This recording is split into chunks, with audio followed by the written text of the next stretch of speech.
Muy buenas tardes a todos. Buenas noches por allá por el Cono Sur.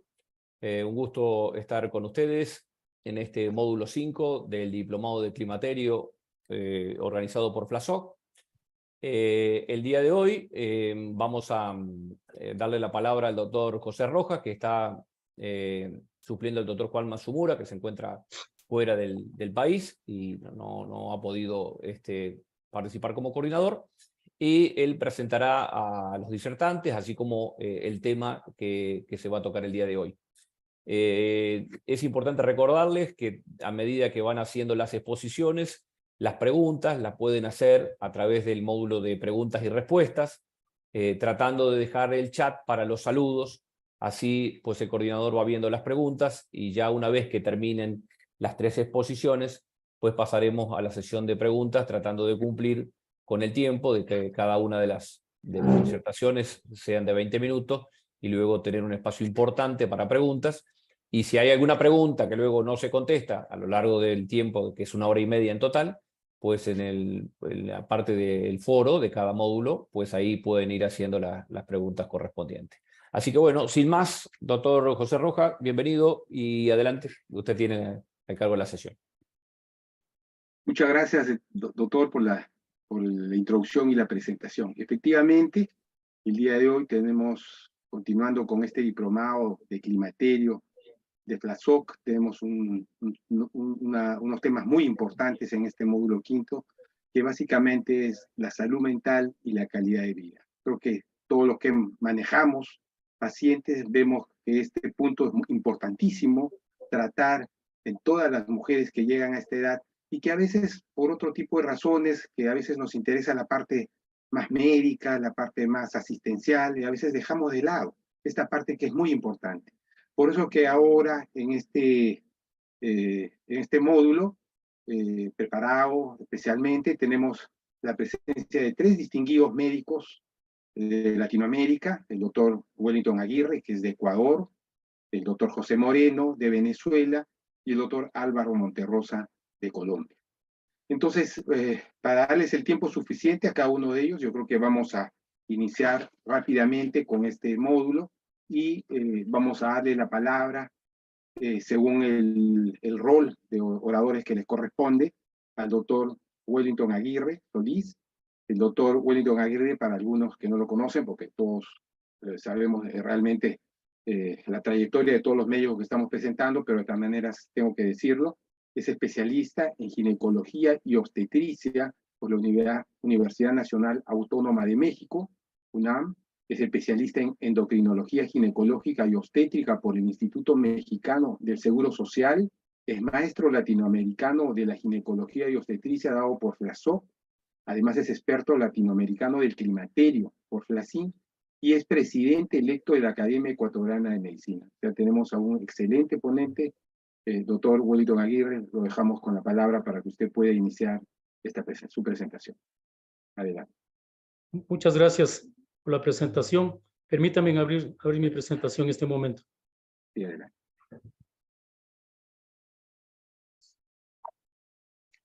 ¿Sí se ve? Todavía no. Un momentito. Sí, sí.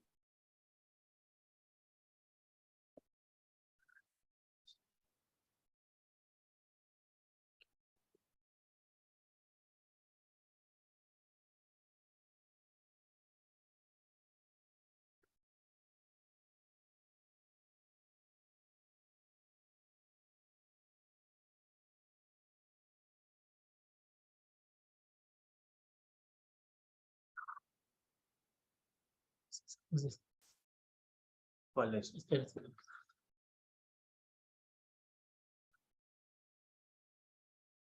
Discúlpenme, estamos...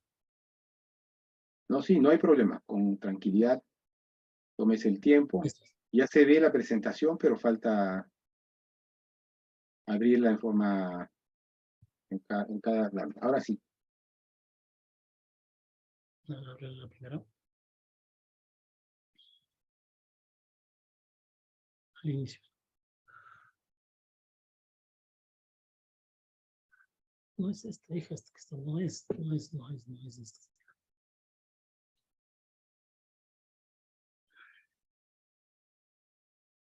¿Cuál es?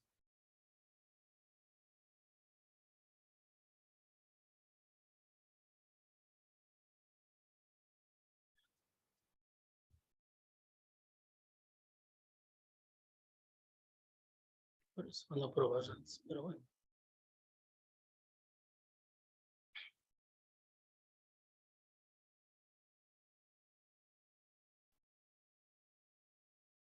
Esta es. ¿Esa es? ¿Esta es? Sí, esta es seguro. Hola, Doctor Álvaro Monterrosa, ¿cómo está? Buenas noches. buenas noches, doctor Rojas, buenas noches, doctor Willington. Hola, ¿qué tal, doctor? Todas Estamos las aquí cosas preparando bien. la conferencia ya. Perfecto, maravilloso. Listo. Sigamos para adelante. Ya, ¿estamos listos entonces? Sí, adelante, doctor. No ven, solo ves tú. Ya. ¿Sí se ve claramente la conferencia? Perfecto. Ya. Bueno, quiero saludar con todos los asistentes y agradecerle a Flasoc por la invitación para presentar este tema tan importante. Un tema que alcanzó ribetes importantísimos en los primeros años del milenio del año 2000, por la abundante información que se presentó respecto a los efectos de los estrógenos en el sistema nervioso central.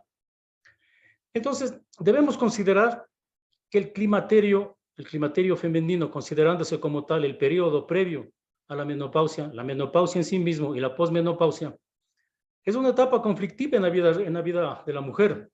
Y es una etapa conflictiva porque confluyen en ella los fenómenos propios del envejecimiento con un suceso biológico indudable que es la culminación definitiva de la función reproductiva.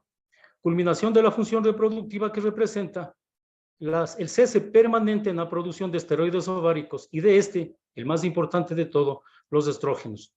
Los estrógenos que en el transcurso de los años, durante ya bastante tiempo, especialmente en experiencias de tipo animal, ha demostrado propiedades sorprendentes, como por ejemplo, ha demostrado que tiene efectos proliferativos.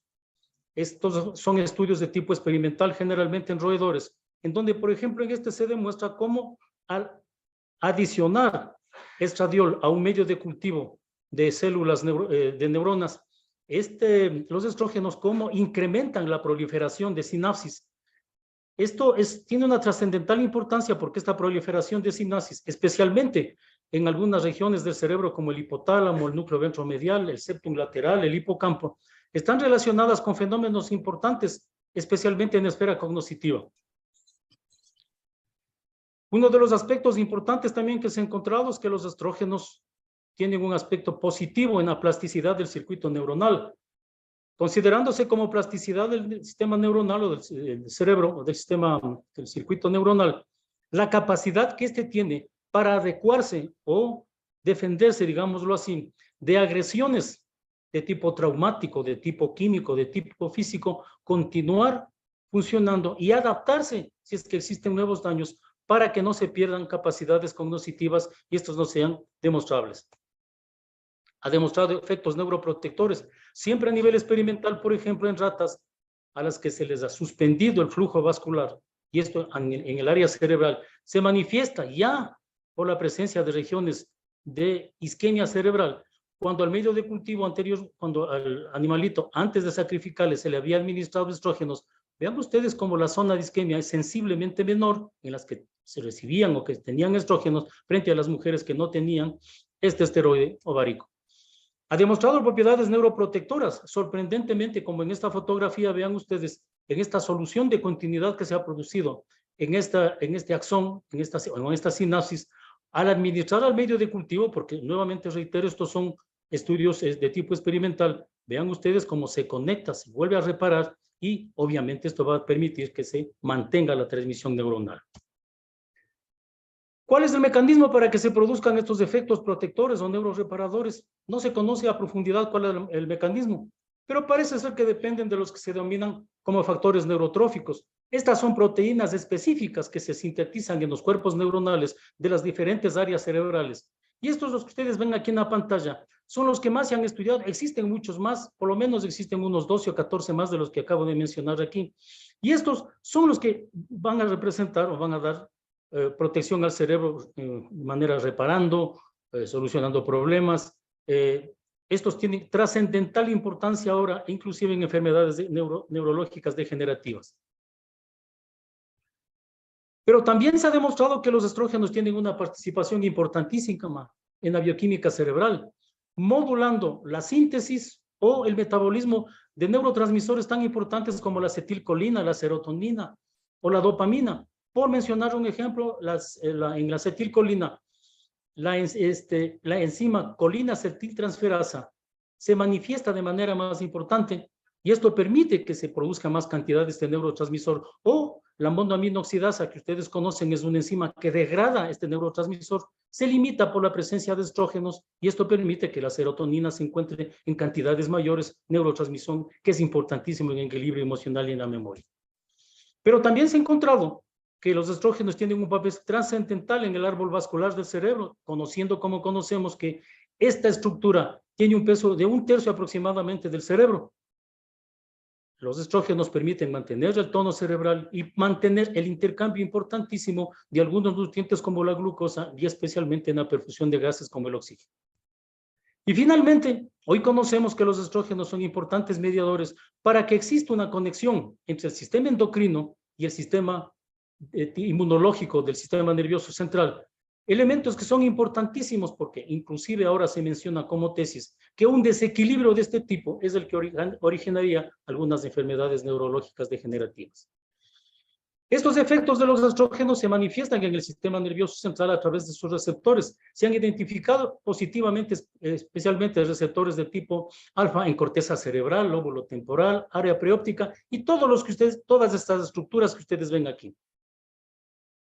Pero ¿cuáles son las consecuencias cuando la mujer llega a la menopausia y existe deprivación estrogénica? Las consecuencias, solamente de manera didáctica, por mencionar algunas, les menciono aquí, se producen cambios de neuroregulación. Cambios en la neuroregulación, que son los que determinan, por ejemplo, la presentación de síntomas vasomotores.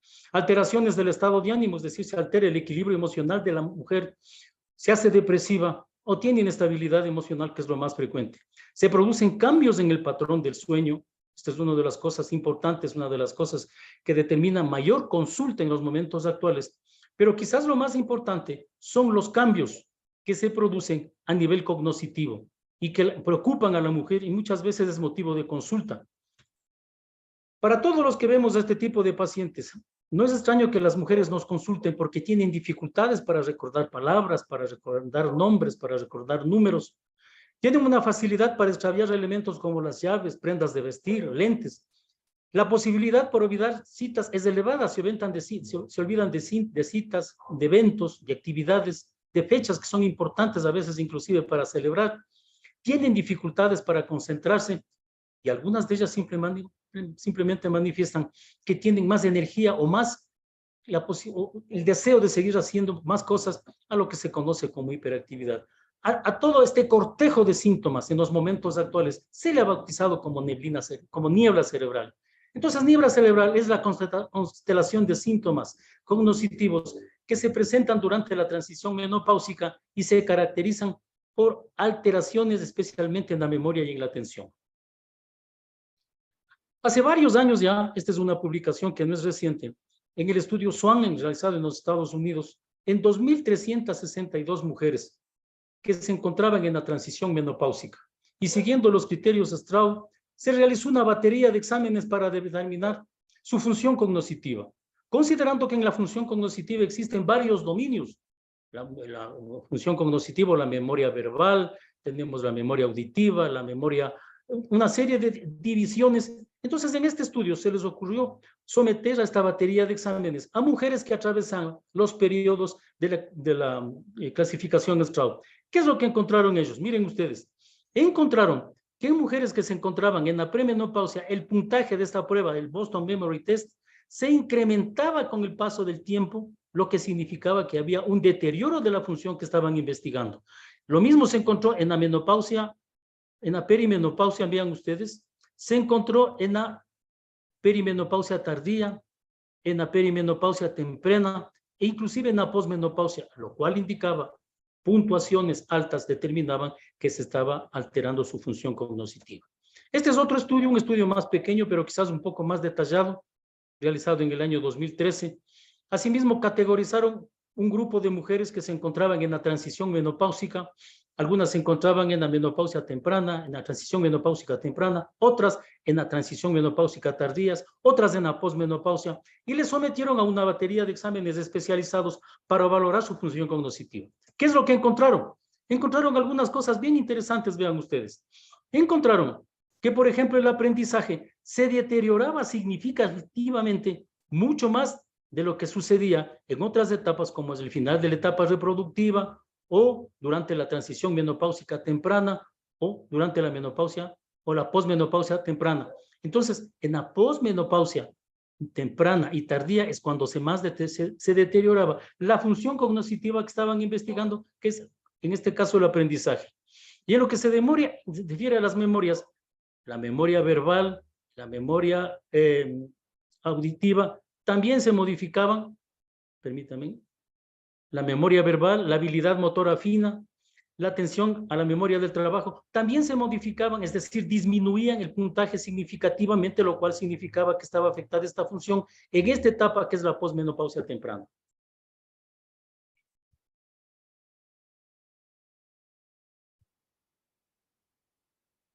En términos generales, se considera que estos cambios que se presentan durante la transición menopáusica regresan en un gran número de mujeres. Es un problema, es una complicación temporal, y las pacientes, después de que han pasado este periodo crítico de la mujer, nos refieren que ha disminuido. En un 80% se presenta la neblina y aproximadamente en un 75% o a veces en un 70% se recuperan totalmente. No existen datos creíbles en este momento del número de mujeres que no pueden recuperarse totalmente. Entonces, en estas mujeres, lo primero que nosotros pensamos o que sabemos es que los niveles bajos de estrógeno son los que han determinado la presencia de síntomas vasomotores que tienen efectos nocivos en la memoria verbal. Esta disminución en los estrógenos circulantes también determina alteraciones en el carácter, alteraciones en la estabilidad emocional, determina alteraciones en el sueño, todos en conjunto, haciendo un círculo, van a determinar alteraciones en la esfera cognitiva, en este caso, en la memoria verbal. Pero también existen otros factores, como son la edad.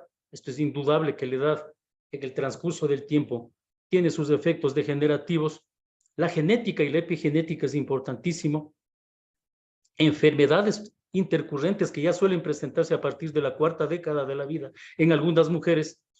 Y en este punto es bueno mencionar que hay enfermedades que tienen un efecto nocivo en la función cognitiva de la mujer que se encuentra envejeciendo o que se encuentra en la menopausia o posmenopausia. Enfermedades como la diabetes, la obesidad, hipertensión, pérdida de audición y depresión. Y los estilos de vida no son menos importantes: el tabaco, el alcohol, la actividad física, la dieta, la actividad intelectual, la interacción social y la falta de ejercicio físico. Inclusive se consideran que existen factores modificables y factores no modificables. No modificables son la edad, el sexo y la presencia o la producción de algunas proteínas, especialmente a nivel cerebral. Conceptuándose que los modificables disminuirían en un 35% el riesgo de alteraciones cognitivas, mientras las restantes, las no modificables, contribuyen en un 75%. Pero nace actualmente, o desde hace algunos años, un factor de riesgo para la función cognitiva de la mujer, que es lo que se conoce como reserva cognitiva. La reserva cognitiva no es más que la capacidad de una persona para resolver problemas difíciles. Existen tablas o test especializados para determinar la capacidad de una persona, encontrando sorpresivamente que no todas las personas tienen la misma capacidad. Y esto es lo que se conoce como reserva cognitiva. Los que tienen mayor reserva cognitiva en el transcurso del tiempo, en el momento que llegue la inflexión que vamos a tener todos una merma importante de la capacidad cognitiva, va a pasar el tiempo y probablemente no hagan una demencia senil o una complicación en su función cognitiva importante. No así las que tienen una reserva cognitiva baja, que rápidamente, pocos años después de la menopausia, comienzan su declive y con toda seguridad ellos pueden desarrollar esta enfermedad que es la demencia. Se han identificado últimamente otros factores de riesgo para las alteraciones cognitivas. Por ejemplo, y el más importante considero, y hoy está considerado, es la menopausia quirúrgica. La menopausia quirúrgica añade un riesgo, una posibilidad de que las mujeres sometidas a este tipo de complicación, de este tipo de cirugía, especialmente en etapas más tempranas, pueden tener hasta un 77% más de posibilidades de desarrollar problemas cognitivos graves. Igualmente, otros factores como tener una edad temprana, la menopausia y la menopausia precoz, tener un periodo reproductivo corto, vean ustedes, contribuye con el 54%. Sorpresivamente, tener más hijos, más de 5 hijos, contribuye con un 47% del riesgo. Entonces, el temor que tienen las personas que están en la transición menopáusica, que están pasando la menopausia, no es simplemente tener alteraciones en la función cognitiva que pueden regresar, como habíamos visto anteriormente, sino desarrollar esta complicación neurológica tremenda que es la demencia.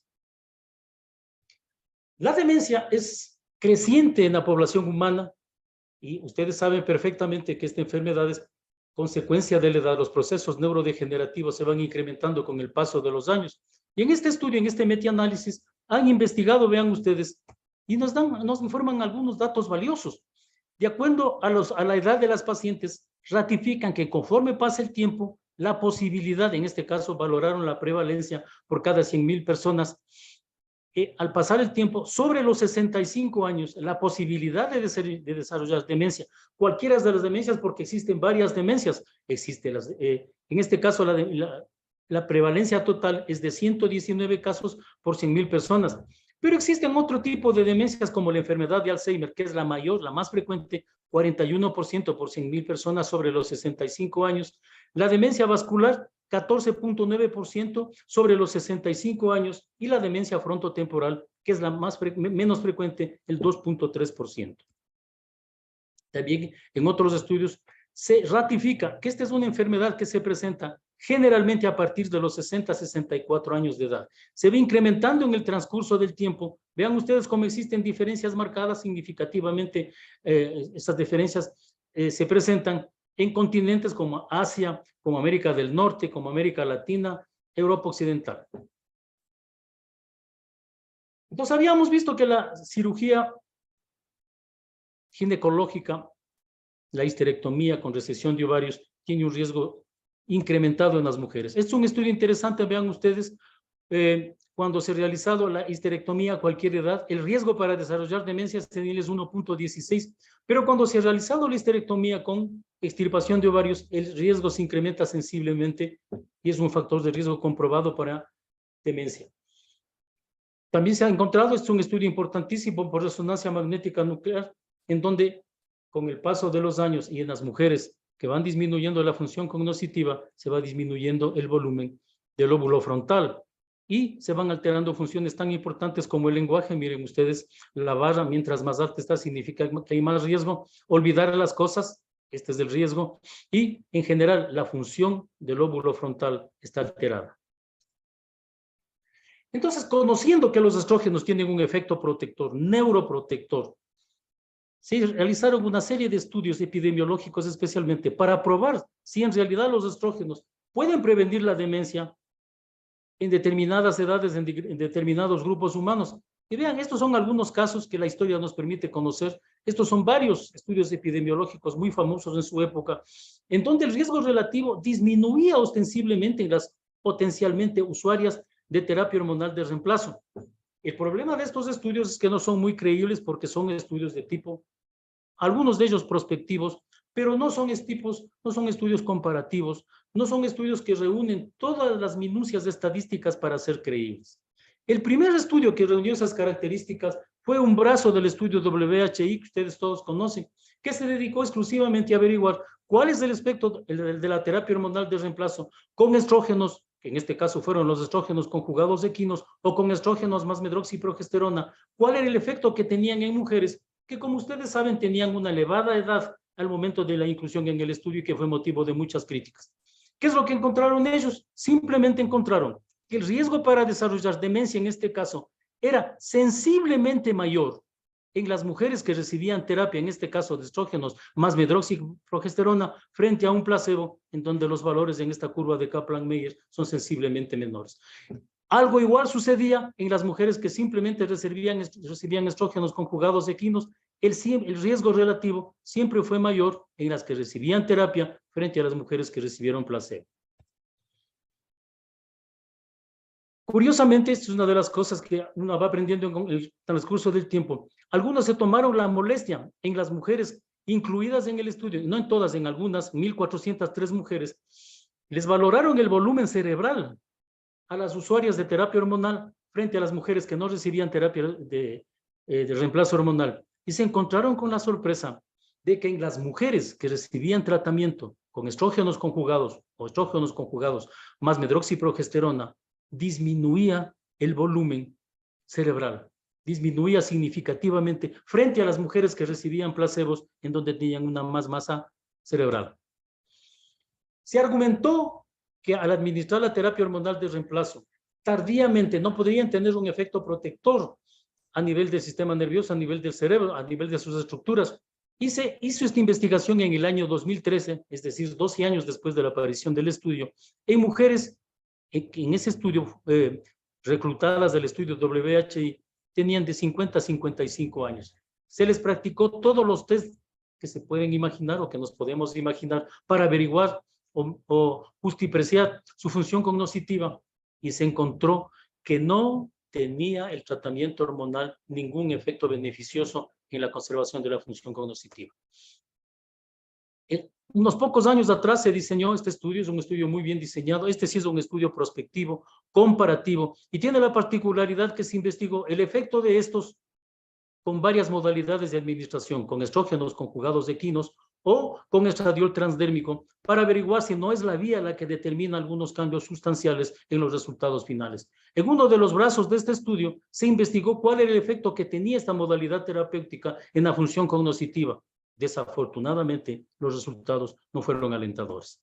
Y finalmente, ya para terminar mi presentación, les traigo esta perla. Esta es una última publicación, se presentó en el año 2022. Este es un estudio, casos control realizado en un país del primer mundo, es realizado en Dinamarca, en donde ellos tienen un control muy cuidadoso de su función de salud. En el Registro Nacional de Pacientes, en 55.800 mujeres, investigaron cuál era la prevalencia de enfermedad de Alzheimer o de las otras enfermedades que causan demencia en mujeres de 50 a 60 años de edad. ¿Qué es lo que encontraron? Encontraron sorpresivamente, miren ustedes esto, que frente a las mujeres que nunca utilizaron, ese riesgo relativo de las mujeres que nunca utilizaron terapia de reemplazo hormonal, en las mujeres que utilizaron siempre existía un riesgo mayor, 1,24. Y conforme pasa el tiempo, este riesgo se va incrementando. En las mujeres que alcanzaron a recibir terapia de reemplazo hormonal por 12 años o más, el riesgo elevarse a 1,74. Y específicamente con la enfermedad de Alzheimer, en las que siempre utilizaron, el riesgo era de 1,22. Y curiosamente, en el transcurso del tiempo, en 12 años, más o menos se mantenía elevado, sí, pero en valores parecidos, similares. Y finalmente tenemos que, ¿cuál fue más nociva para este tipo de desenlace? O la administración continua de estrógenos más una progestina, como en este caso, que al finalizar el seguimiento, en este caso fue en las pacientes que llegaban a 8 años, el riesgo era de 1,99. Frente a las mujeres que recibían esta misma terapia de manera cíclica. Y aquí son datos crudos, porque aquí se incluyen diversos tipos de terapia, diversos tipos de estrógenos y diversos tipos de progestina. Pero de manera general, en este estudio se encuentra que se incrementa el riesgo de demencia de una manera bastante importante, especialmente en la presentación de tipo continuo. Esto ha llevado a que algunos investigadores expertos en el tema formulen críticas acerca de qué es lo que realmente está pasando con la demencia, en este caso el comentario es para la enfermedad de demencia de tipo Alzheimer, frente a la terapia de reemplazo hormonal. Algunos otros estudios pequeños han encontrado que puede tener un efecto favorable, y la mayoría de estudios han encontrado que no tiene un efecto favorable y que potencialmente puede ser inclusive tener efectos deleterios, es decir, precipitar la enfermedad. Solo el tiempo nos dirá qué tipo de estudios son necesarios o cuál es el factor que determina que esta terapia que ha demostrado en investigaciones de tipo básico de laboratorio que tiene efectos positivos en la clínica no cumple estos requisitos. Y finalmente, y para recordar, debo manifestar que la evidencia apunta a que durante la transición menopáusica, la edad, los cambios endocrinos y otros factores conducen a cambios estructurales y funcionales en el sistema nervioso central, en el cerebro de la mujer. La neblina cognitiva es la consecuencia y afecta al 80% de mujeres durante la transición menopáusica. Un importante número de ellas, no todas, aproximadamente un 75%, tienen la neblina cognitiva. El restante no recupera sus capacidades cognitivas. Sin embargo, en algunas, este deterioro se mantiene y se acentúa y puede conducir a demencia. Y finalmente, la terapia hormonal de la menopausia, hasta el momento, no ha demostrado en estudios controlados un efecto positivo en la prevención del deterioro cognitivo y o la demencia. Les agradezco por su atención. Muchas gracias. Muchas gracias, doctor Wellington Aguirre. Excelente presentación. Y obviamente hay aquí algunos de los resultados que pueden ser en todo caso controvertidos desde el punto de vista de la terapia hormonal. Dejaremos como está estipulado en la presentación del diplomado, las preguntas para el final de la reunión, después de que los tres ponentes hayan dado su ponencia. Así que le agradezco, doctor Aguirre, por esta presentación sobre el sistema nervioso central y climaterio, realmente excelente. Seguidamente, entonces, nos toca presentar ahora al doctor José Moreno Isturiz. El doctor Moreno nos va a hablar sobre los síntomas psicosociales y el doctor Moreno es miembro titular y actualmente pertenece al capítulo de menopausia como directivo de la Sociedad de Obstetricia y Ginecología de Venezuela. Además, el doctor Moreno es miembro fundador y paz presidente de la Sociedad Venezolana de Menopausia y Osteoporosis. Es experto latinoamericano en menopausia y osteoporosis otorgado por la Federación Latinoamericana de Sociedades de Climaterio y Menopausia, FLACIN, y es maestro latinoamericano en endocrinología ginecológica otorgado por ALEG en febrero de 2021. Además, también el doctor Moreno nos pone aquí algo muy interesante, que es amigo de todos, y realmente los consideramos amigos de él. Doctor Moreno, tiene usted el tiempo suficiente para dar su presentación. Adelante. Gracias. Necesito que deje de compartir el doctor Wellington para que yo pueda compartir. Doctor Wellington, por favor, puede dejar de compartir su presentación para que el doctor Moreno pueda compartir la suya.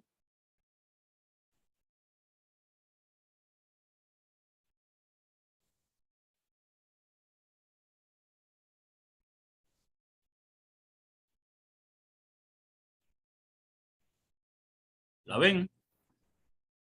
Se ve muy bien. Ahora sí. Perfecto, doctor. Puede iniciar su presentación. Bueno, agradezco a la Federación Latinoamericana de Sociedades de Obstetricia y Ginecología por haberme considerado para esta primera edición del Diplomado de Climaterio. Y quisieron invitarme para que habláramos un poquito de los síntomas psicosociales de la menopausia. Esta conferencia no tiene ningún conflicto de interés, pero yo creo que antes de hablar del tema vamos a hablar de quién es la estrella de este diplomado, que es la mujer. Y cuenta una leyenda que al principio del mundo, cuando Dios decidió crear a la mujer, encontró que había agotado todos los materiales sólidos en el hombre y no tenía más de qué disponer. Ante este dilema, y después de una profunda meditación, Dios hizo esto. Tomó la redondez de la luna, las suaves curvas de las olas, la tierna dirección de la enredadera, el trémulo movimiento de las hojas, la esbeltez de las palmeras, el tinte delicado de las flores, la amorosa mirada del ciervo, la alegría del rayo del sol, las gotas de llanto de las nubes, la inconstancia del viento, la fidelidad del perro, la timidez de la tórtola, la vanidad del pavo real, la suavidad de las plumas del cisne, la dureza del diamante, la dulzura de la paloma, la crueldad del tigre y el ardor del fuego, y la frialdad de la nieve, y mezcló tan desiguales elementos y creó a la mujer y se lo dio al hombre. Después de una semana vino el hombre y le dijo, Señor, la criatura que me diste me hace desdichado. Quiere toda mi atención, nunca me deja solo, charla incesantemente, llora sin motivo. Parece que se divierte en hacerme sufrir, vengo a devolvértela porque no puedo vivir con ella. Y Dios dijo, bueno, está bien. Y tomó a la mujer. Pasó otra semana y volvió el hombre y le dijo, Señor, me encuentro muy solo desde que te devolví a la criatura que hiciste para mí. Ella cantaba y jugaba a mi lado, me miraba con ternura y su mirada era una caricia. Reía y su sonrisa era música. Era hermosa a la vista y suave al tacto. Me cuidaba y protegía cuando lo necesitaba. Me daba dulzura, ternura, comprensión y amor sin condiciones. Por favor, Dios, devuélvemela, porque no puedo vivir sin ella. Y dijo Dios, oye, ya veo, ya sé que estás contento con ella. Y claro que puedes tenerla de nuevo. Fue creada para ti, pero no olvides cuidarla, amarla, respetarla, protegerla, porque de no hacerlo corre con el riesgo de quedarte sin ella. Y siempre la mujer ha sido importante en la vida. Fíjense este cuadro de Lacroix en el Museo del Louvre en París, donde la libertad conduce a, la mujer conduce a la libertad y es representada por esta hermosa dama con la cual siempre nos debemos sentir identificados nosotros los médicos. Y cuando tenemos a nuestra paciente frente a frente a nuestra consulta y nos pregunta, doctor, ¿qué es la menopausia? Y ella misma se empieza a contestar, ¿es una enfermedad? ¿Es un castigo de Dios? ¿Y por qué a mí? ¿Y por qué siempre a las mujeres nos pasa? Y la respuesta a nosotros es muy sencilla. Es una etapa en la vida. Así como nacemos, somos niños, somos adultos, quedamos embarazados, volvemos a ser niños y ahora vivimos en sabiduría y adultez, donde evidentemente hay una serie de cambios, donde no voy a ver más reglas, no hay embarazos, hay cambios hormonales, cambio de vida, fin de síntomas, comienzo de nuevos síntomas, cambios en las emociones, en el cuerpo, envejecimiento, riesgo de enfermedades y necesidades médicas, y por eso estamos en este diplomado nosotros. Recordar e importante destacar que no engorda, no afea, no imposibilita y no es una enfermedad. Y las personas tienen miedo de los cambios y yo tengo miedo de que las cosas nunca cambien. Y eso es lo que a veces tenemos con nuestras pacientes que se presentan a la consulta. Y por eso estamos nosotros en este diplomado para tratar de orientar cómo podemos hacer para que sea más llevadera esta etapa de su vida. Este es un trabajo presentado en el año 2017 por la Organización Panamericana de la Salud, donde se hizo una encuesta de cuáles eran las expectativas de las mujeres con respecto a la menopausia, y más o menos vemos que entre el 60 al 65% tenían unas expectativas de inciertas, a negativas, y solamente eran positivas en un 17%. El doctor David Martín y mi persona en el Congreso Mundial de Menopausia en Cancún en el año 2014 presentamos un trabajo de investigación con aproximadamente 170 encuestas en mujeres menopáusicas venezolanas y ellas tenían las siguientes conclusiones: creían en sí mismas, confían en su inteligencia para resolver problemas, les gusta aprender cosas nuevas, piensan que la menopausia no es un castigo, se sienten más sabias, pero poco seductoras. Y su vida sí tenía sentido. ¿Y qué preguntas se hace la mujer a cada rato en su casa y cuando está frente a nosotros? ¿Cómo me siento? ¿Cómo me ven? ¿Cómo me veo? ¿Estoy vieja? ¿Me siento poco atractiva? Estoy harta de todo. Mi esposo no me ayuda y prefiere a los amigos. Me siento chiquita y miserable. Y la mujer puede ser parte responsable. Y entonces nosotros los médicos tenemos que dar una serie de recomendaciones. Por ejemplo, decirle que no piense en lo que le molesta, recordar momentos y hechos agradables, hacer algo que tiene tiempo sin hacer que le produzca placer, buscar un pasatiempo nuevo, tomarse un descanso, dejar de ser esclavo del hogar, un buen baño, un libro, un viaje, vaya a un cine o un restaurante, tome usted la iniciativa, porque a lo mejor su esposo no la va a tomar. Sea sincero y diga a la gente lo que usted quiere, hacer deporte como caminar, nadar, yoga. Vaya a un salón de belleza, cosmetología, cirujano plástico, boutique y dése un cariño y viva. Y su aura y autoestima recuperada influirá sobre ella y sobre su entorno y hará su vida más amena. Y hay que tratar de que nuestra paciente se vea así frente al espejo. Evidentemente, la buena elección conlleva un equilibrio que dicen las neuronas y lo que dicen las hormonas. Y hay que saber que es importante conocer lo que se llama calidad de vida en nuestras mujeres. Y según la IMS, en el año 2016, referendado en el año 2022, señalaba que calidad de vida que incluía no fumar, dieta balanceada, ejercicio, mantener peso, disminución del estrés, disminución del alcohol, exceso seguro, no drogas y utilizar el cinturón de seguridad, mejoraba la salud en un 75%, quedando el 25% en manos de nosotros con nuestras pastillitas, cremas, etcétera, etcétera. De los diversos síntomas se informó que los sofocones tienen un efecto más significativo en la vida diaria debido a su asociación con síntomas psicológicos y físicos adicionales como la irritabilidad, la fatiga, la depresión, los problemas de memoria, los dolores y las molestias. Hubo una evidencia en el impacto sustancial o percibido de los síntomas en la transición de la menopausia, en sus relaciones cercanas, en la vida social y el rendimiento laboral.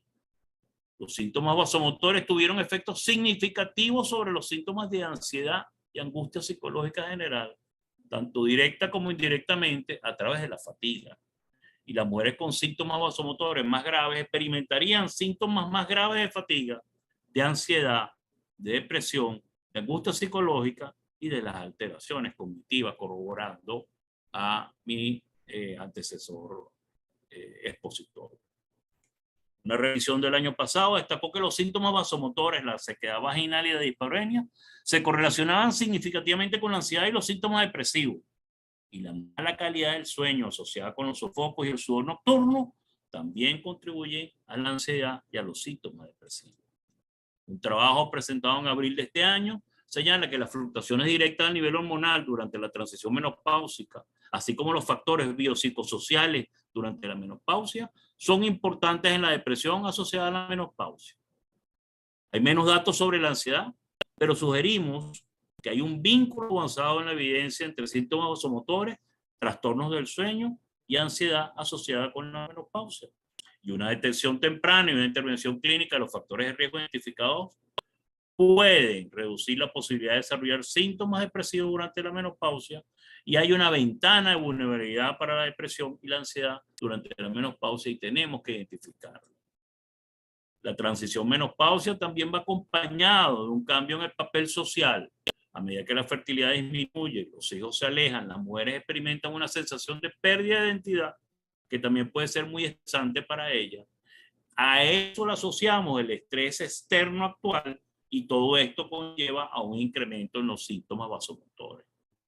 Entonces es importante entender cómo afecta el estrés a la transición menopáusica, ya que para muchas mujeres la mediana edad se acompaña de muchos eventos negativos, como ya los mencionamos, la muerte de los padres, los hijos que abandonan el hogar, la aceptación o no de los cambios en el día a día que le ocurren a la mujer y los problemas de la vida de relación, bien sea con su pareja, bien sea en su trabajo o bien sea con la sociedad donde ella se desenvuelve. Como lo hemos visto, existe un efecto de dosis con respecto al estrés y los síntomas de la menopausia. Y por lo tanto se puede esperar que las acumulaciones de eventos emocionalmente estresantes empeoren la transición menopáusica. También recordamos que la mayoría de los factores estresantes que coinciden con la menopausia son en gran medida inevitables porque son cambios que ocurren con el avance de la vida. Y las mujeres que se consideran más resilientes experimentan menos síntomas de la menopausia. La capacidad de trabajo entre las mujeres con quejas menopáusicas graves puede verse afectada negativamente y las mujeres utilizan varias estrategias individuales para hacer frente a las quejas menopáusicas en el trabajo que pueden ser más o menos adecuadas, como trabajar más horas para compensar la menor productividad y cambios saludables en el estilo de vida, entre otras. La falta de conocimiento sobre la relación entre menopausia, trabajo y salud afecta directamente a la salud de las mujeres, así como a su posición en el mercado laboral, ya que no se les ofrece orientación o apoyo profesional en su lugar de trabajo. Entonces, las soluciones individuales de las mujeres pueden conducir a una disminución del bienestar en el trabajo y finalmente a distanciarse o abandonar el mercado laboral por completo. Y debemos recordar que el trabajo es esencial para la independencia económica de las mujeres en esta edad y en la adultez. Por lo tanto, la menopausia debería estudiarse en relación con las condiciones físicas del trabajo, como la temperatura y ventilación que existe en el mismo, pero también los turnos, la presencia de posibilidades de turnos nocturnos en el trabajo con sustancias químicas y los requisitos físicos como levantar objetos pesados, y ve los problemas de salud que se pueden presentar en esta etapa de la vida. Y hemos visto que las mujeres trabajadoras presentan una resiliencia importante, pero siempre esta es presente cuando están bajo presión. La buena salud es importante para las mujeres, para la organización del trabajo y para la sociedad en su conjunto. Y la menopausia en relación con el trabajo requiere una seria consideración tanto en la investigación como en la política, así como en todos los campos de la vida diaria en esta etapa de la vida. Por lo tanto, es importante destacar que la menopausia puede desempeñar un papel en la disminución de la capacidad laboral de las mujeres en esta etapa de la vida, pero esta evidencia no es concluyente. Las quejas menopáusicas podrían ser una explicación probable de las tasas más altas de ausencia por enfermedad de las mujeres en esta edad. Sin embargo, las mujeres con quejas menopáusicas siguen trabajando y las mujeres guardan silencio sobre sus quejas por el tabú y buscan soluciones individuales para hacer frente al trabajo y mantenerse en el mismo. Y esto se corrobora con 3 estudios presentados en este año. Este es un estudio en relación con el peso y los síntomas vasomotores, y señala que la asociación encontrada entre síntomas vasomotores y aumento de peso sugiere la necesidad de asesoramiento médico adecuado sobre los riesgos para la salud, la imagen corporal y la imagen frente a otras personas y la influencia en su entorno y el trabajo. Igualmente, un trabajo presentado en Europa por EMAS señala que se encontró un impacto negativo importante en los síntomas de la menopausia, en los resultados laborales, y la necesidad de mejorar el tratamiento médico para estas mujeres y hacer que el entorno laboral sea más favorable es importante. Se han hecho varias pruebas al respecto, y una de las más importantes es este proyecto que se llama Huesos Contentos o Happy Bones, el cual se hizo en 5 países de Europa, donde se incluyó la práctica continua de actividad física durante el trabajo. Esto mejora la proactividad en el trabajo y la proactividad en la vida de estas mujeres. Y recordar que la felicidad se alcanza cuando lo que uno piensa, lo que uno dice y lo que uno hace está en la armonía, y eso es lo que debe ocurrir a nuestras mujeres en esta etapa de la vida y a nosotros los médicos que estamos en este transitar de la vida junto con ellas. Igualmente, más de 1/3 de las mujeres en esta etapa de la vida informaron que los síntomas menopáusicos afectarán o están afectando la vida sexual y la intimidad con su pareja. Más de 1/5 parte informaron que afectaba su vida social, y también hubo un impacto en el rendimiento laboral y las relaciones con los compañeros de trabajo. El tabú sobre la menopausia, al que se hace referencia en los estudios, se ve reforzado por las propias mujeres, pero esto tiene lugar en un contexto donde se valora la juventud de ellas mismas sobre la mediana edad de ellas mismas, la mente sobre el cuerpo y la productividad sobre la reflexión.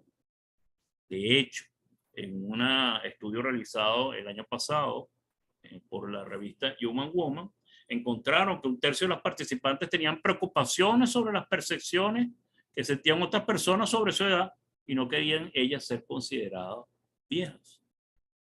En un estudio realizado en Japón, en el año 2020, el 30% de las mujeres experimentaban trastornos causados por síntomas menopáusicos en su relación con familia, el 20% en su relación con sus amigos y el 20% en las relaciones con las personas en su entorno laboral. Por eso, la flexibilidad nos ayuda a adaptarnos a los cambios, a ser creativos y a empatizar con los demás. Pero sobre todo, la flexibilidad nos brinda la audacia necesaria para buscar otras maneras de ser felices. Y esto es lo que tenemos que decirle a nuestras mujeres. Las percepciones sociales en torno a la feminidad y el envejecimiento afectan la probabilidad de que las mujeres busquen tratamiento médico. Las razones más comúnmente citadas para no buscar la atención lo antes posible incluyeron la falta de conciencia sobre lo considerado normal, en términos de tipo, gravedad y longevidad de los síntomas, las opciones ofrecidas de tratamiento y el miedo a sentirse vieja. Igualmente, sentir que la transición a la menopausia no es parte natural de su vida, sentirse incómoda con ir a recibir atención, preferir usar estrategias alternativas como cambios de estilo de vida, la dieta o terapias alternativas complementarias o terapias de venta libre en lugar de los medicamentos recetados. Pero entre las mujeres que buscaron tratamiento médico y recibieron asesoría y tratamiento, casi 3/4 partes de ellas creían que el medicamento redujo o mejoró los síntomas. Sin embargo, la razón más común para no proporcionar un tratamiento fue que el proveedor de atención médica, o sea, nosotros los médicos, no creíamos que fuera necesario. Por otra parte, el escaso conocimiento de las intervenciones de autocuidado y estilo de vida para controlar los síntomas de la menopausia resaltan la necesidad de una mayor divulgación, investigación e intervenciones para generar conocimiento y confianza en la población general a gran escala. Nosotros, los profesionales de la salud, también debemos cambiar las actitudes y percepciones hacia la menopausia y ser proactivos para brindar ayuda a quienes la necesitan. Es de manera muy preocupante que hay varios estudios que han demostrado una falta de confianza de nuestras mujeres en sus médicos para poder brindarles el apoyo que necesitaban, lo que podía relacionarse con la falta generalizada de capacitación sobre la menopausia por parte de los médicos, y por eso estamos nosotros aquí en este diplomado, y ojalá se repita y se repita y se siga repitiendo. Por lo tanto, nosotros los médicos tenemos que tener en cuenta que el objetivo principal de la evaluación de los factores psicosociales de la mujer en la transición de la menopausia y la posmenopausia es mejoramiento de la calidad de vida, que ya más adelante Álvaro la va a hablar. Por lo tanto, la valoración física y el alivio de los síntomas debe ir mucho más allá del tratamiento farmacológico.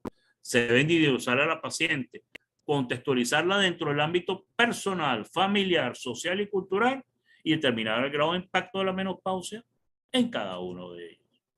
Estimar las interrelaciones de los subsistemas biológicos, sociales y psicológicos, identificando los factores emocionales, espirituales, religiosos que puedan modificar la percepción de un proceso natural como es la menopausia. Es la famosa unidad biopsicosocial, religioso, espiritual, personal e individual. Nosotros debemos promover el mensaje de que la menopausia es un proceso natural que debe ser mínima y adecuadamente medicado. Es una tarea de nosotros. Debemos asumir, dado que en nuestros conocimientos se encuentra la integración de las esferas psicológicas, biológicas y sociales, y la integración y el entendimiento de las dinámicas de cada una de ellas va a redundar en el bienestar de nuestra paciente. Y recordemos que la madurez no depende de la edad, sino de cómo actúas y de cómo piensas. ¿Qué mensaje debe quedar para el ejercicio profesional? Factores como las creencias culturales, los valores y las actitudes hacia la menopausia determinan las expectativas, las experiencias personales vividas en esta etapa de la vida. Además, la falta de conciencia sobre los síntomas, su gravedad, las opciones de tratamiento, así como las preocupaciones sobre la percepción de los demás, a menudo son barreras que buscan ayuda. Las discusiones más abiertas con amigos, familiares y profesionales médicos, y aquí hago un paréntesis, un trabajo presentado hace aproximadamente unos 3 días en Canadá, se hacen consultas grupales de mujeres menopáusicas y aparentemente esto ha tenido un éxito en la atención a ellas al tratamiento y en la mejoría de los factores psicosociales de las mismas mujeres.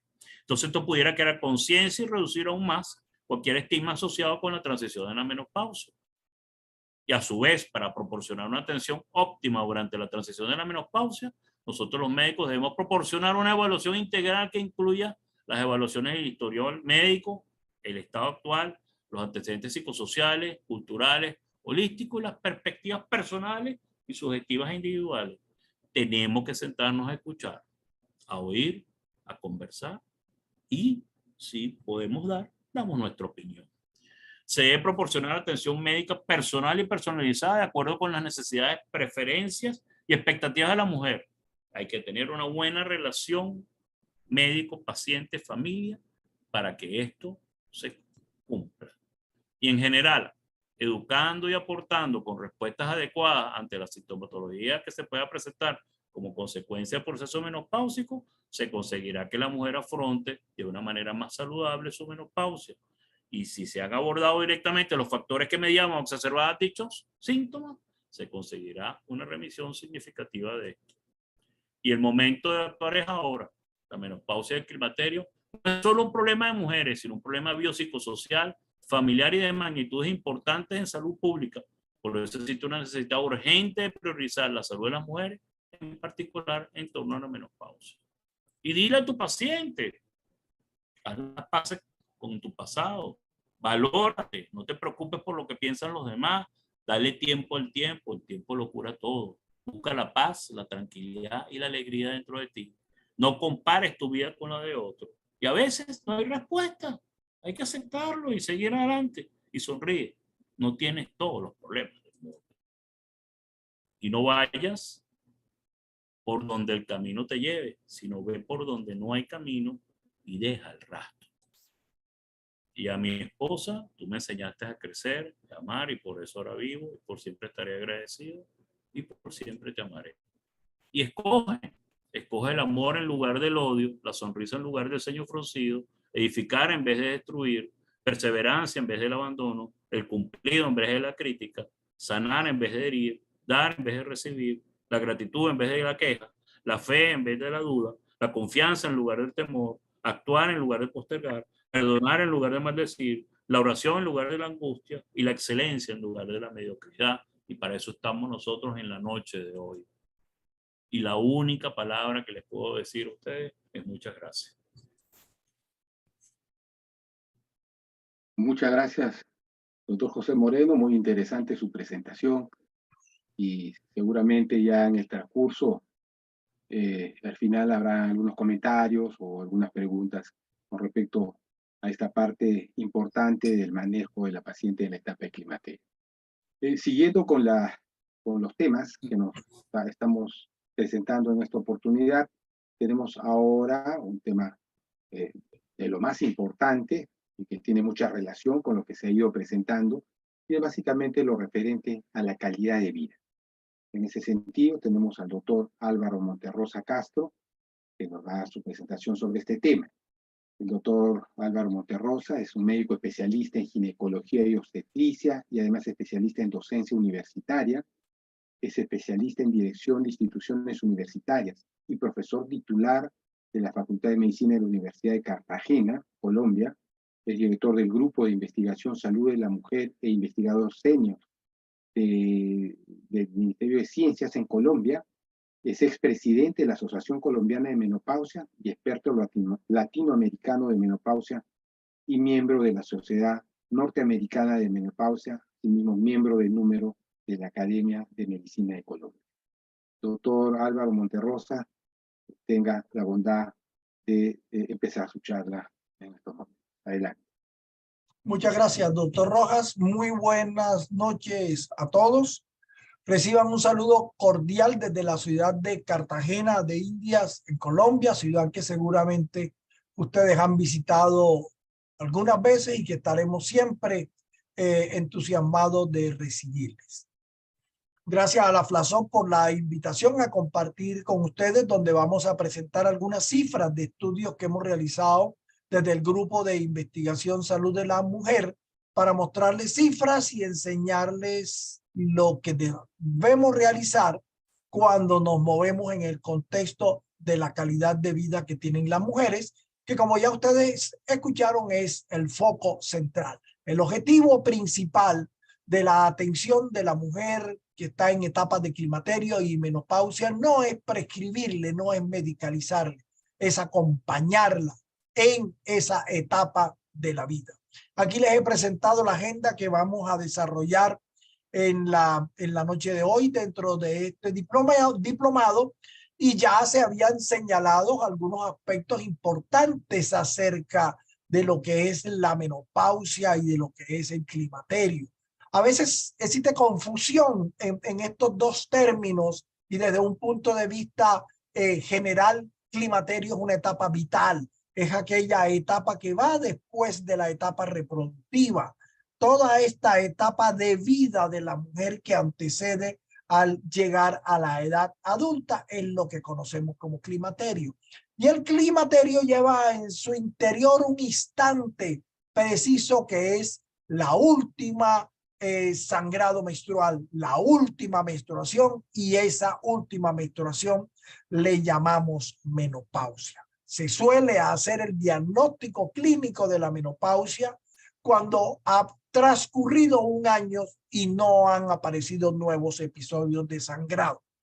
En esta presentación les muestro la edad promedio que hemos encontrado en mujeres colombianas, 49 años, y ahí tienen el rango en que se mueven de acuerdo a las poblaciones, y hemos observado que en las mujeres colombianas indígenas existe una tendencia a que la menopausia sea a edades más tempranas, mientras que en las afrodescendientes es todo lo contrario, es un poco más adelantado.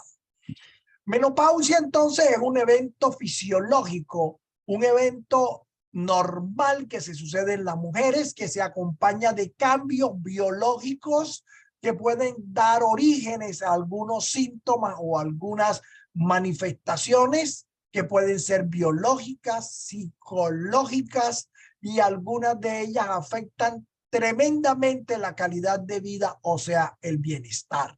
Pero la menopausia per se no es una enfermedad, no es una limitación. Todos los que hacemos parte de este diplomado debemos movilizarnos para que la menopausia se deje de utilizar como herramienta para marginar, para discriminar a la mujer. Llamar a la mujer como menopáusica con términos peyorativos es algo que no debe suceder. Cuando prescribimos terapia hormonal sin las suficientes razones científicas, también estamos vulnerando a la mujer. Es importante señalar que menopausia no es igual a medicación, como no es el final de la vida en general y mucho menos de la sexualidad. Y vemos en la otra parte de la diapositiva lo que es el climaterio, una etapa diferente dentro de la vida de la mujer. Tenemos que enseñarle que es rica en vivencia, puede la mujer obtener nuevas experiencias de vida y ella debe tratar de conservar la calidad de vida, y nosotros estamos para realizar el acompañamiento respectivo. Todas las mujeres tienen derecho a recibir atención de muy buena calidad desde el punto de vista de atención primaria como de atención secundaria, para que sus condiciones de vida sean favorables. Sabemos que existe un incremento importante en la expectativa de vida, y ese incremento de la expectativa de vida se asocia a la importancia del climaterio. Y en el climaterio, por aquellas alteraciones endocrinológicas que se suceden, entre ellas la disminución paulatina o súbita del estrógeno, va a conllevar a la aparición de síntomas que son los que denominamos síntomas de la menopausia, que se asocian con la pérdida de la calidad de vida. Los síntomas ya lo veíamos en la presentación previa.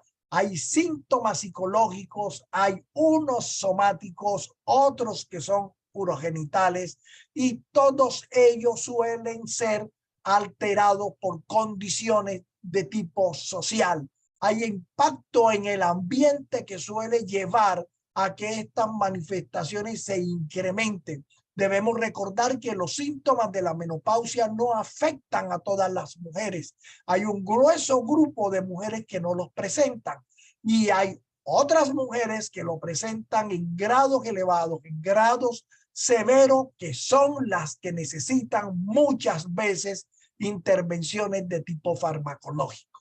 Los médicos entonces tenemos que identificar esas situaciones. Tenemos que precisar sobre las mujeres que necesitan diferentes intervenciones. Es que atender a la mujer en climaterio para tratar de precisar su bienestar y su calidad de vida también debe ser individualizado.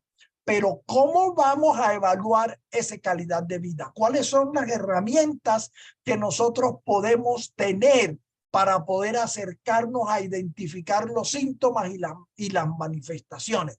Para ello tenemos las escalas de calidad de vida.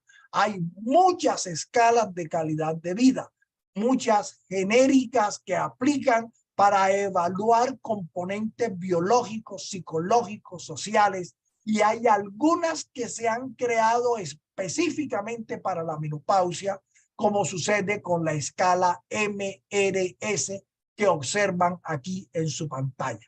Son 11 preguntas que corresponden a 11 síntomas de la menopausia, Y la escala no solamente nos permite identificar la presencia o ausencia de cada uno de esos 11 síntomas, sino que también nos permite identificar su severidad. Estos 11 síntomas se pueden agrupar en 3 dimensiones y nos permite saber sobre el deterioro somático, sobre el deterioro psicológico y sobre el deterioro urogenital. Y con la puntuación total nos informa acerca del deterioro de la calidad de vida.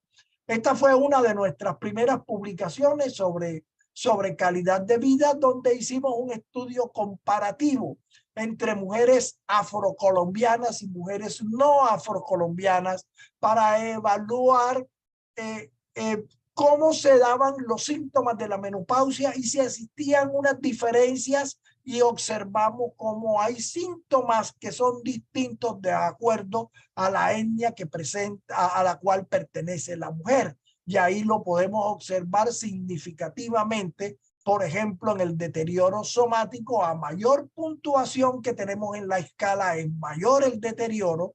Y si observamos las mujeres afrocolombianas que participaron en el estudio, tuvieron una puntuación peor que las mujeres que no eran afrocolombianas. Y similar sucedió con los problemas musculoarticulares, donde la diferencia fue significativa entre esos dos grupos. La escala también nos permite hacer una comparación o una evaluación de los síntomas psicológicos, y ahí tienen los 4 síntomas que evalúa el MRS. En el mismo estudio también señalamos que existían diferencias de tipo étnico en estas poblaciones colombianas, y miramos cómo las mujeres afrocolombianas tenían puntuación superior a las puntuaciones de las mujeres no afrocolombianas, indicándonos las peores condiciones desde el punto de vista psicológico que presentaba este grupo de mujeres. En ese estudio también señalamos que pertenecer a la etnia afrodescendiente era un factor asociado con una mayor posibilidad para presentar una puntuación elevada, o sea, un deterioro de la calidad de vida. 2.3 veces era mayor la presencia de deterioro de la calidad de vida en mujeres afrocolombianas. Y eso tenemos que llevarlo a la práctica, tenemos que llevarlo a la consulta diaria, tenemos que llevarlo a la atención que hacemos en el día a día de las mujeres climatéricas. Y lo vemos en la realidad, el deterioro desde el punto de vista psicológico, desde el punto de vista somático, suele ser mayor en este grupo poblacional.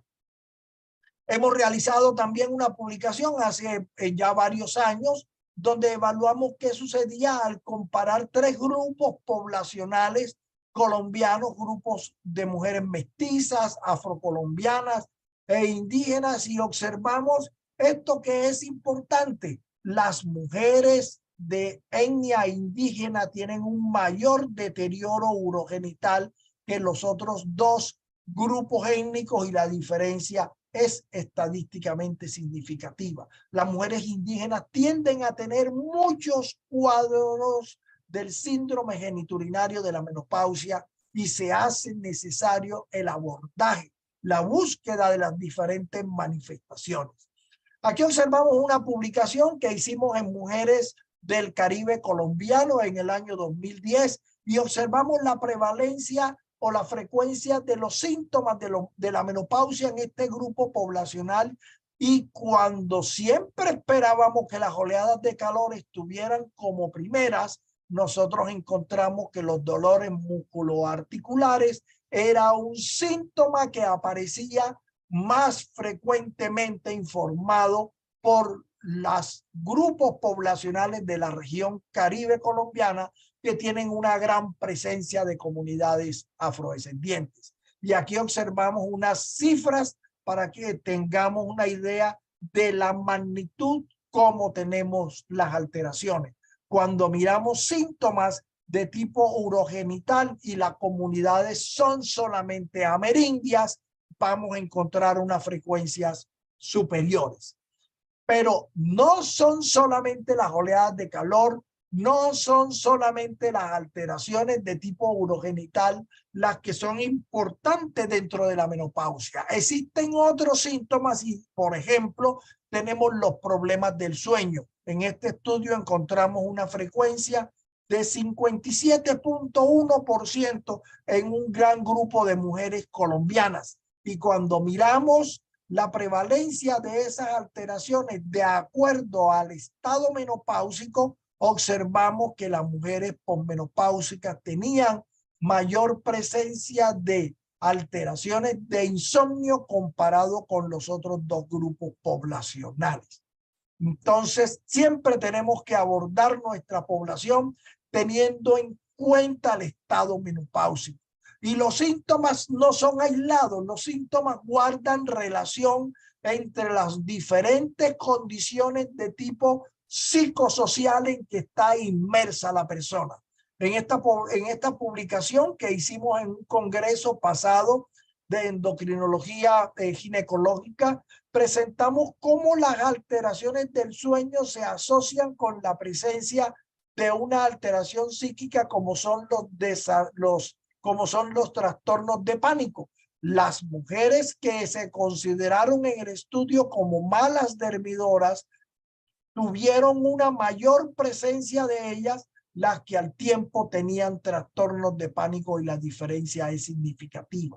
Los síntomas de la menopausia todos se interrelacionan con ello. Cuando tenemos la presencia de alteraciones del sueño, podemos encontrarlos asociados a problemas de depresión, como encontramos en este estudio utilizando la escala de sueño de Henke para evaluar dichos problemas y la escala de Goldberg para identificar ansiedad y depresión. Y encontramos una cifra importante y se suma a lo que ya les mostraba de la asociación. Y también lo vimos en otro grupo poblacional, en este otro trabajo, donde los factores asociados con irritabilidad en mujeres en etapa de climaterio eran tener trastornos de ánimo depresivo, tener ansiedad, tener sequedad vaginal y tener conflictos a nivel familiar, que no está en la diapositiva, y la presencia de mujeres separadas con respecto a las que estaban unidas. O sea, sobre un síntoma psicológico de la menopausia se asociaban otros síntomas psicológicos, síntomas de tipo urogenital que responden a cambios hormonales y factores de tipo social. Por eso el climaterio y la menopausia debe abordarse como un problema biopsicosocial e incluso desde el punto de vista espiritual también. En este otro estudio que publicamos recientemente, que realizamos durante la pandemia de COVID-19, encontramos que todos los síntomas de la menopausia medidos con la escala de MRS, que es la que creemos que es más sencilla, más fácil de aplicar en la consulta para identificar manifestaciones y percepciones de la mujer, todos esos síntomas fueron más frecuentes cuando las mujeres informaron tener soledad emocional, soledad social o soledad general, estando durante el confinamiento debido a la pandemia por COVID-19. Una vez más, la asociación entre percepciones sociales de las personas y los síntomas de la menopausia.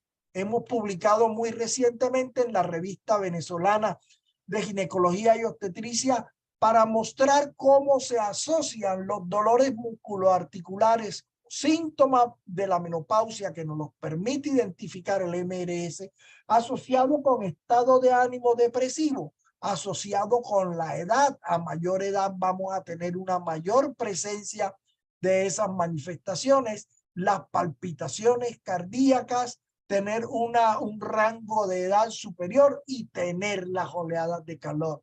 Por eso los síntomas de la menopausia van de la mano entre todos ellos, y cuando nosotros somos capaces de interrogar suficientemente a nuestra paciente, de abordarle sus manifestaciones y de acompañarla en el manejo clínico en el manejo adecuado, vamos a tener entonces de verdad una mejoría. Les presento de nuevo la escala de MRS y les propongo como la escala para evaluar calidad de vida. La escala que nos permite evaluar 11 síntomas y su severidad.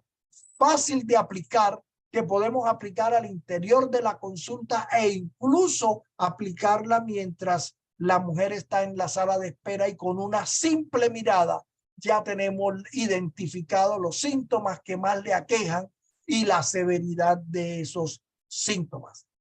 ¿Qué podemos hacer nosotros como médicos para mejorarle la calidad de vida a nuestras mujeres? Y aquí les traje una larga lista de recomendaciones que son importantes tener presente y aplicar.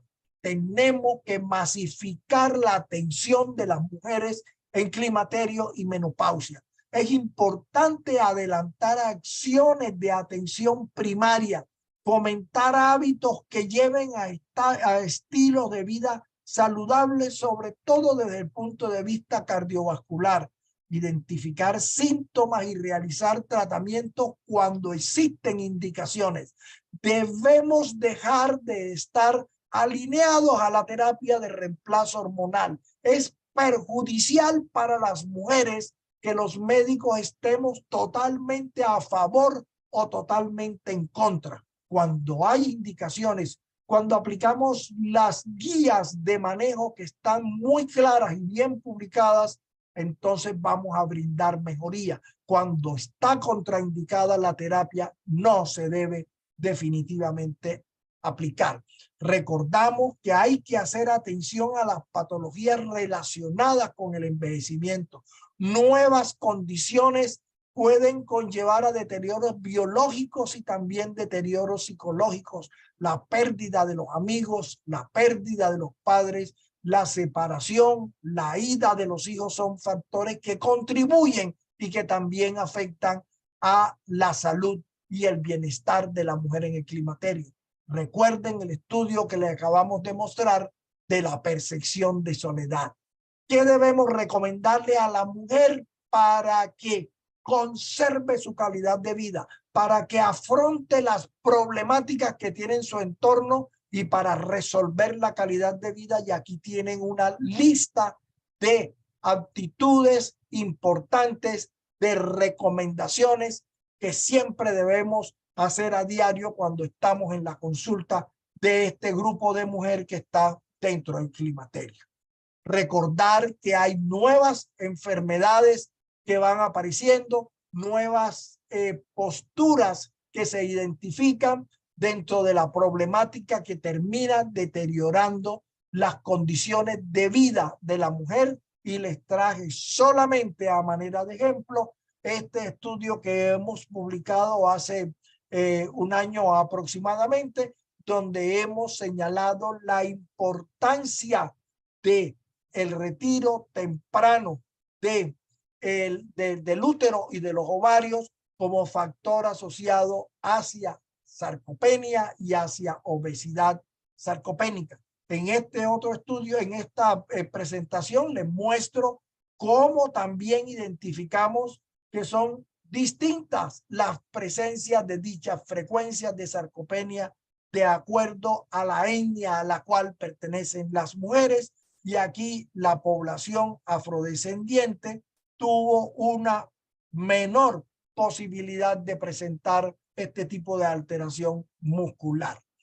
Ya para terminar, entonces, la menopausia y el climaterio son eventos biopsicosociales que tenemos que atender, que tenemos que acompañar. No significa que tenemos que prescribir, sino realizar el acompañamiento necesario. Los síntomas de la menopausia no son solo las oleadas de calor y los trastornos genitourinarios. En esta diapositiva, para agradecer a integrantes de diferentes cohortes del grupo de investigación Salud de la Mujer, con los cuales hemos realizado este estudio, tienen la página web y ustedes pueden visitarnos y tomar todos estos artículos que están totalmente disponibles. Muchas gracias. Muchas gracias, doctor Álvaro Monterrosa. Muy interesante la presentación, igualmente que las anteriores. Realmente hemos tenido 3 presentaciones excelentes, además muchas de ellas que nos van a hacer pensar y de repente, por nuestro propio interés, hacer la revisión de los puntos tratados que han sido muy interesantes. De todas maneras, tenemos algunos minutos para algunas preguntas, entonces yo creo que podemos realizar alguna de ellas. No sé si puede dejar de compartir su presentación, doctor, para que se muestre a todos los panelistas en la... se muestra a todos en realidad. Yo creo que una primera pregunta, hay muchas que se han dado en la presentación. Algunas de ellas en realidad no tienen una relación directa a la presentación de hoy día, y esto es un diplomado. En realidad esto se va a ir trabajando poco a poco y efectivamente cada vez que se toque diferentes temas, en realidad va a haber la posibilidad de preguntar y repreguntar sobre los propios temas.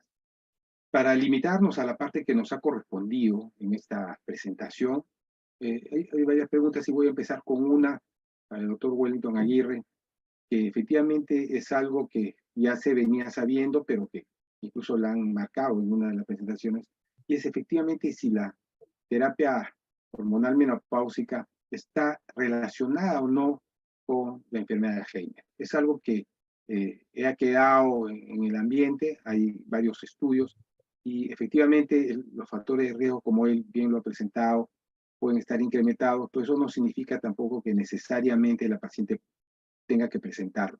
No sé si puede hacernos un comentario a ese respecto, doctor Aguirre. Bueno, la terapia hormonal de reemplazo, sin ninguna duda, en los momentos actuales ocupa un lugar importante en el cuidado de la salud menopáusica de la mujer.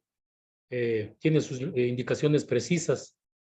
Como decía el doctor Monterrosa, no se puede indicar a todas las mujeres terapia de reemplazo hormonal. En mi presentación les presenté brevemente algunos trabajos que se han hecho respecto a los potenciales beneficios que podría tener la terapia de reemplazo hormonal en prevenir o inclusive en tratar las mujeres que ya tienen demencia de Alzheimer, tipo Alzheimer especialmente, lo que se considera actualmente, merced a las publicaciones y a la investigación que se ha realizado, es que la terapia de reemplazo hormonal no se debe administrar ni para la prevención ni para el tratamiento de la enfermedad de Alzheimer. Ahora, no es que las mujeres que están recibiendo terapia de reemplazo hormonal van a tener más frecuencia de enfermedad de Alzheimer ocasionada por la terapia de reemplazo hormonal. El estudio WIMS, que es el que me refería al inicio, que es el que más investigó este tipo, la relación entre la terapia de reemplazo hormonal y la enfermedad de Alzheimer, es un estudio que tiene serios cuestionamientos, es un estudio que es una guía simplemente que determinó la realización de otros estudios para averiguar qué realmente pasaba. Entonces, en realidad, yo quiero dejar claro que no es que la terapia de reemplazo hormonal en todas las mujeres puede ocasionar enfermedad de Alzheimer. Hay que desechar ese temor, pero no se debe administrar terapia de reemplazo hormonal para la prevención o tratamiento de la demencia. Gracias, doctor. Muy amable. Hay también otra pregunta, y creo que es parte importante, lo referente a la parte de los síntomas psicológicos. En ese sentido, le vamos a pedir al doctor Moreno que si nos puede comentar algo más sobre cómo evaluar estos síntomas psicológicos en las pacientes en etapa de climaterio, teniendo en cuenta todo lo que ven pacientes. Muchas de ellas llegan efectivamente con problemas generalmente de ansiedad, depresión, estrés, ¿no? Que tiene un contexto multifactorial, ¿no? Pero que de una u otra forma la paciente los presenta y pueden estar incluso relacionados a su estilo de vida o qué cambios se podría hacer. Teniendo en cuenta incluso que muchas pacientes que han tenido problemas psicológicos, especialmente de tipo depresivo, uno a veces necesita incluso la ayuda de otro profesional que es el psiquiatra. Muchas de ellas, no sé si a ustedes les ha tocado en algún momento alguna paciente en esta etapa con síntomas psicológicos importantes y que incluso ha mencionado que ha tenido la posibilidad incluso de tener o pensar en suicidarse Entonces, esta parte, por eso creo que es interesante hacer el comentario y qué es lo que podemos hacer a ese respecto.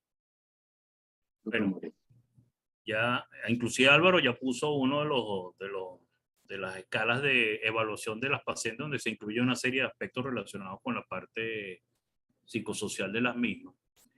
Eso en primer lugar. En segundo lugar, evidentemente tenemos que trabajar en equipo. Podemos utilizar probablemente la asesoría de un buen psiquiatra, un buen psicólogo que esté alineado con los conocimientos de esta etapa de la vida de las mujeres. Y yo creo que la base de esto es la educación desde que nuestra paciente es adolescente y la empezamos a preparar para todas las partes de la etapa de su vida que va a tener. Y eso es fundamental. Entonces, básicamente, si nosotros empezamos a trabajar desde el principio con estas mujeres y las orientamos adecuadamente, es bastante poco probable que vayan a llegar con este tipo de complicaciones a esta etapa de su vida. Igualmente, por eso hay que conocer el entorno social donde se desenvuelven, el entorno familiar donde se desenvuelven, y la presencia de la pareja en nuestra consulta es fundamental. Entonces, tenemos que sentarnos a escuchar, como habíamos dicho, tenemos que sentarnos a oír, e igualmente, si podemos comentar, damos nuestra opinión. Perfecto, y justamente sobre ese mismo punto de la parte final de su respuesta, quería preguntarle al doctor Álvaro Monterrosa, porque también han habido algunos temas al respecto, de si es pertinente, y yo creo que todos van a estar de acuerdo, incluir o no a la pareja en la consulta de la paciente en etapa de climaterio. Y de repente no solamente a la pareja, sino a la familia o al entorno, a los hijos, etcétera, teniendo en cuenta de que muchas veces hay una situación peyorativa para la mujer que llega a esta etapa y que a veces son los mismos personas más cercanas las que no comprenden qué es lo que está ocurriendo con esta mujer en esta etapa y están de repente agravando el problema. Doctor Álvaro Monterrosa, díganos por favor. Sí, lo que usted está señalando es totalmente correcto. Es fundamental nuestro papel como educador de la mujer en climaterio. Y esa educación involucra a todos los componentes sociales y a todos los componentes de la familia. Pero yo haría primero un llamado a la propia mujer. La mujer es la primera que debe ser llamada a entender qué es lo que le sucede, a que ella no se crea inmediatamente que es el final de su vida y que entonces el hombre tiene libertades para tomarse de diferentes circunstancias simplemente porque ella ya dejó de menstruación. Entonces, las necesidades de educación en los países latinoamericanos es inmensamente grande, que por lo menos el escenario que conocemos. Y entonces esa es una labor importante. Yo creo que la atención de la mujer en climaterio debe en gran medida de medicalizarse, porque ha llevado a que muchas mujeres dejen de consultar por el temor a que van a salir prescritas con medicamentos de determinada clase. Recordemos que estas mujeres son síntomas, no nos llevan un diagnóstico. Por eso a veces la mujer que tiene un trastorno de sueño como un síntoma, ya inmediatamente vamos a prescribirle melatonina. Por ejemplo, hay una pregunta en el chat y me aprovecho el momento para darle respuesta. Pues hay que hacer el diagnóstico. El trastorno del sueño como síntoma menopáusico es una manifestación. Esa manifestación tiene que llevarnos a un diagnóstico. O la mujer tiene obesidad y hace apnea de sueño, o la mujer tiene un trastorno de otro tipo de patología que se asocia con su mal dormir, o tiene insomnio, o tiene unos estilos de hábito que son desfavorables para el sueño, y se dispone de herramientas especializadas para llegar a un diagnóstico. Y ya con el diagnóstico viene el tratamiento. Lo mismo pasa en la esfera psicológica. La paciente que llega le identificamos síntomas depresivos, no depresión, no una patología psiquiátrica. Es una paciente que amerita un acompañamiento a identificar esos síntomas, qué relevancia pueden tener para que entonces utilicemos las herramientas adecuadas y el manejo multidisciplinario para llegar al diagnóstico y hacer la terapia. Perfecto, sí, efectivamente. Hay otra interrogante de repente que nos puede hacer un comentario el doctor Wellington Aguirre sobre si se habló sobre la parte de que era importante, a veces en algunas mujeres, en las investigaciones que presentó, que se habían hecho una resonancia magnética nuclear para evidenciar parte del cerebro y qué deterioros se habían presentado en estas mujeres en etapa de climaterio. No sé si estaría indicado de alguna forma este examen en algún tipo de paciente, doctor Aguirre. ¿Podría comentarnos algo al respecto? ¿O todavía esto es una cosa muy incipiente? ¿O de repente las pacientes que tienen algún tipo de problema específico sí podría ser necesario utilizar este examen?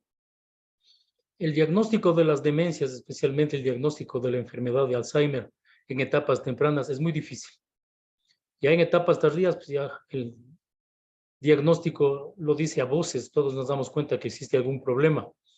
Los estudios de imágenes como la resonancia magnética y otro tipo de exámenes más sofisticados se están utilizando con fines de investigación. Con fines de investigación se demuestra que disminuye el volumen de cerebro, se demuestra que disminuyen las cisuras cerebrales, se demuestra que existe disminución en el flujo vascular.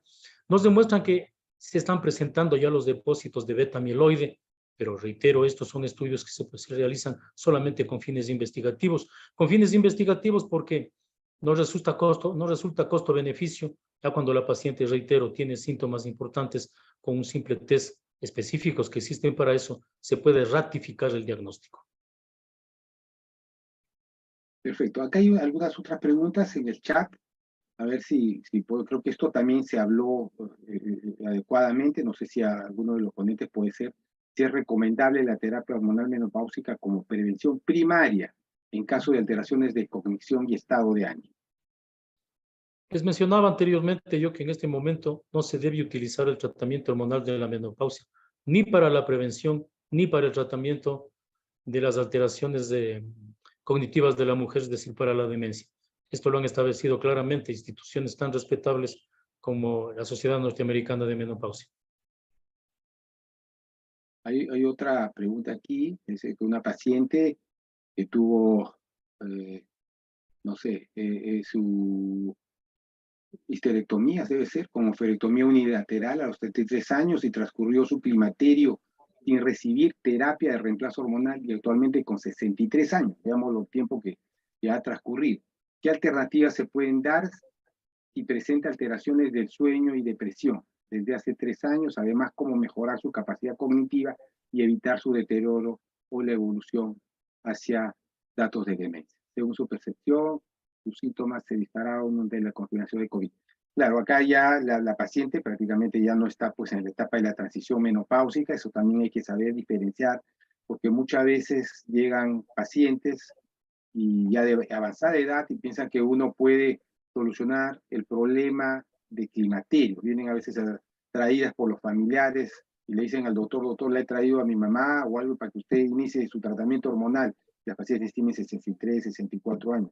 Entonces hay que ver si es la etapa de climaterio o ya han pasado a la parte que corresponde a etapas más avanzadas, ¿no? No sé si alguien podría comentarnos algo más. Desafortunadamente, hasta el momento actual no existe ningún fármaco que haya demostrado que tiene la capacidad de prevenir el deterioro cognitivo para evitar que se produzca demencia de Alzheimer en tal caso. Poco es lo que podemos maniobrar. Podemos maniobrar en este 35% de factores que se pueden modificar, como son evitar las enfermedades de tipo crónico, tratarlas correctamente, porque ya cuando la edad se presenta hay que tratar lo más correctamente posible las enfermedades, mantener un peso saludable, favorecer las actividades de la mujer, es decir, que haga actividad física. Y el ejercicio más importante que tenemos los humanos, el ejercicio físico de por sí es beneficioso para todo y para el cerebro también, pero el ejercicio físico más selecto para el cerebro es leer, es informarnos, estimular nuestra mente. Desafortunadamente podemos hablar muy fácilmente con esto, pero es difícil a una persona de avanzada edad inculcarle este tipo de comportamientos. Reitero, no hay fármacos. Existen algunos fármacos que aparentemente pueden dar buenos resultados, pero los resultados finales en estudios controlados, en estudios bien llamados, demuestran que por lo menos hasta el día de hoy no existe un medicamento para prevenir este tipo de alteraciones en la función cognitiva. En una mujer de 63 años es imposible darle terapia de reemplazo hormonal. Los lineamientos sugieren que no se debe pasar la terapia hormonal de reemplazo más de los 63 años y peor iniciarla. Quizás si la mujer hubiera empezado mucho más antes, podría continuarse, pero iniciar una terapia de reemplazo hormonal a los 63 años no es correcto. Aprender un nuevo idioma, hacer crucigramas, hacer sudoku, mover esa cabeza, mover esa mente, eso es fundamental. Sociabilizar es muy importante. Eso, sociabilizar. Es muy importante. Hay estudios que demuestran que las personas que tienen una gran sociabilidad, muchos amigos, mucha actividad, tienen menos prevalencia de enfermedad de Alzheimer. Es mucho más frecuente en los reservados, en las personas que viven solitarias, se desarrolla alarvadamente la enfermedad y lamentablemente la gente se da cuenta que padece ya muy tarde cuando poco se puede hacer. Sí, señor. El doctor Álvaro Monterros habló bastante sobre la parte del enfoque de calidad de vida y sobre esta escala del Menopausal Rating Scale, el MRS. Esto es una escala que creo que se viene utilizando prácticamente a nivel mundial, ¿no? Ha tenido aceptación en diferentes países. Y la pregunta con ello sería si la aplicación, nosotros también la estamos aplicando acá en algunos lugares en el Perú, si la aplicación, ¿en qué forma la está haciendo? ¿No? ¿Se toma en la primera consulta? ¿De ahí cada qué tiempo hay que repetir la escala?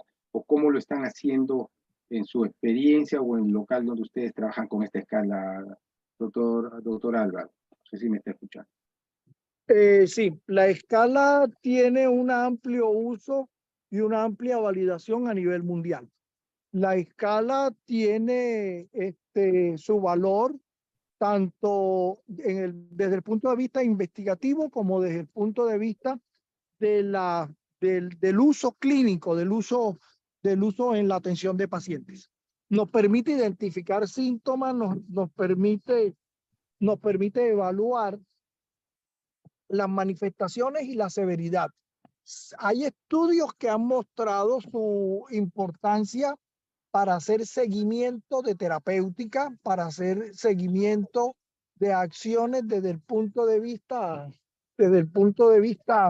del manejo de diferentes acciones de seguimiento. Tiene la escala una validez que es importante. Entonces nosotros la podemos utilizar en todas estas situaciones desde el punto de vista clínico. Recordar que es una de las escalas que se utilizan para la calidad de vida en la menopausia, porque hay otras escalas, algunas de mayor complejidad, de acuerdo al número de preguntas y de acuerdo a la forma como se interpreta la escala. La gran importancia y la aceptación mundial que tiene la escala de MRS es su sencillez, es la forma de poder ver de manera visual los resultados que está informando la mujer. Y eso es lo importante, que es el síntoma valorado desde la propia percepción de la mujer, la que está informando el deterioro que ella está sintiendo, el síntoma que la queja, el síntoma que le molesta y su severidad.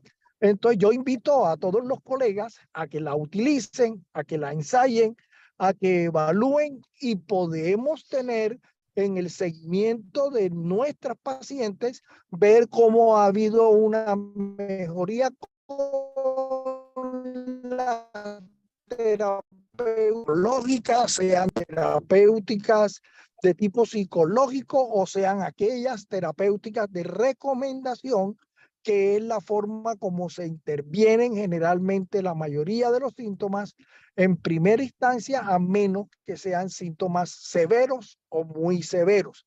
En nuestro medio hemos estudiado grandes números de mujeres en menopausia y hemos encontrado que los síntomas, por ejemplo, las oleadas de calor están en un 70%, los síntomas psicológicos alrededor de un 50%, pero los síntomas severos usualmente están por debajo del 10 o del 12% de los diferentes síntomas medidos con el MRS. Esas mujeres con síntomas severos y muy severos son muy seguramente las que ameritan ya una intervención de tipo multidisciplinaria en la búsqueda de algunas patologías que aparezcan también en esta etapa de la vida. Muchas gracias.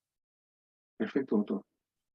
Bueno, hemos absuelto, creo que estamos ya con el tiempo vencido, hemos resuelto muchas de las interrogantes que se han presentado durante la presentación, que han sido muy interesantes, y de repente se puede seguir haciendo algunas preguntas más adelante.